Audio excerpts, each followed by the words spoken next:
Hi guys, this is Sujata and you're watching GrammarENG, English grammar for ESL students.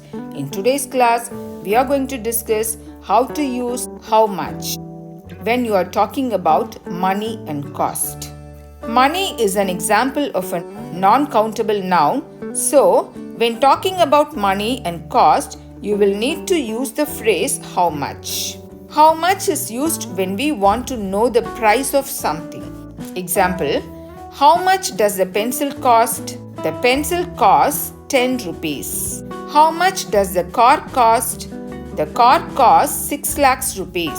How much do the eggs cost? The eggs cost 50 rupees.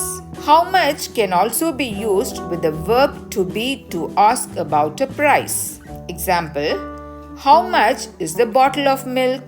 The bottle of milk is 50 rupees. How much are the shoes? The shoes are 1200 rupees. How much is the necklace? The necklace is 25,000 rupees. How much are the earrings? The earrings are 300 rupees. How much is the mobile phone? The mobile phone is 30,000 rupees.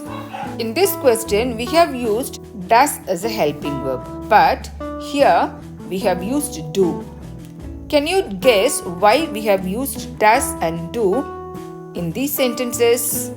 We have used does here because here the car is a noun. The car is a singular noun, that is third person singular noun.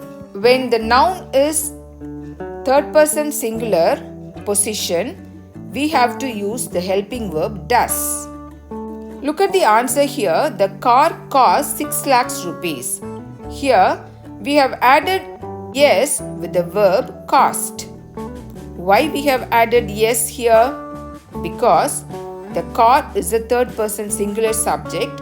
So we have added a yes with the verb, with the base form of the verb.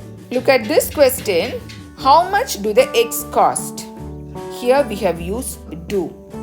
Can you guess why? The noun here we have used is eggs. Eggs, the plural noun. So, we have used do as a helping verb here. Look at the answer here. The eggs cost 50 rupees. There is no change in the verb. We haven't added yes here because the subject is plural. Look at this question. How much is the bottle of milk? Here, the noun we have used is the bottle of milk. The bottle of milk, it's a singular countable noun. It is singular, so we have used the helping verb is. Look at the answer here. The bottle of milk is 50 rupees. And this question, how much are the shoes? Why we have added are here? Because the noun shoes is a plural noun. So we have added the plural helping verb are here. Answer is the shoes are 1200 rupees. And this question, how much is the necklace? We have used is here. Is a singular helping verb because the noun we have used here is necklace. Necklace is a singular noun, so we have used the helping verb is here. The necklace is 25,000 rupees. How much are the earrings? We have used are here. Why we have used are here? Because the noun here is in plural state. So we have used plural helping verb are here. And in this question, how much is the mobile phone? Mobile phone is a singular noun. So we have used the singular helping verb is. The mobile phone is 30,000 rupees. So far in this class, we have discussed the meaning and usage of how much with singular and plural nouns. Hope you enjoyed this video. If you find this video informative, please like, share and subscribe. Thank you.